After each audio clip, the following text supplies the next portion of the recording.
Мектепкеме білім теңіз, ал бүгінгінің мектептері оқушыларды оңдырмай сынап жатқанға ұқсайды. Бірінші сыныпқа келіп қызыл түсті енді ажыратып бастаған бүлдіршінге қызыл кітаптағы құстарды білу қаншалықты қажет етеді. Қазақстандағы қызыл кітапқа енген құстарды білесіңдер ме?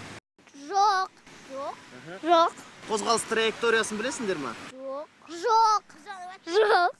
Ғалымдардың айтуынша бала санасы жаңа ақпаратты қабылдауға келгенде мүлдем мүдірмейтін көрінеді. Айтылғанды лезде қағып алатын вундеркинд бүлдіршіндер де сол себептен жастайынан көзге түседі. Алайда мына сұрақтарды көрген бастауыш сынып оқушыларынан бұрын ата-аналарының өзі де жауабын таппай дал болды. Өте қиын. Мысалға қазір мен мына бірінші сыныптағы баламның өтіп жатқан программасы екінші сыныптың екінші тоқсанында кездесетін сұрақтар.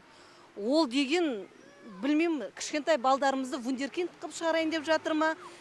11-ші классқа жүріп біздің балдарымыздың басы жарылып кететін шығар деп ойлаймын мен. Ата-ана назының да жөні бар әрине. Дәл осындай наразылықпен ғаламторда күні кеше Салтанат Тәжиева атты қолданушы білім және ғылым министрлігіне арнайы бейнехат жолдаған болатын. Бірінші сыныпта оқитын ұлының оқулығын көрген ана аузына сөз түспей абдырап қалған. Ішіндегі сұрақтар баланы түгіл ата-аналарын ойландыратын оқулықтың басылған жерінде арнайы іздеп бардық. Алайда тілшілерді көре сала тілсіз қалуды ұйғарды баспагерлер. Көптің пікірі ұштасқан бұл оқулықтар жайлы ұстаздар не айтады екен? Оқулықты өте қиындық жақтары бар деп, өте көп деп айта алмаймыз. Жалпы балаларды оқытып, дамытып жатқан кезде жаңалықты көп үйрену болып жатыр. Сондықтан әрбір балабақшадан дайындықпен келіп жатқан балалар. Сондықтан көбіне балаларға ондай қиындық туғызады деп ойламаймын.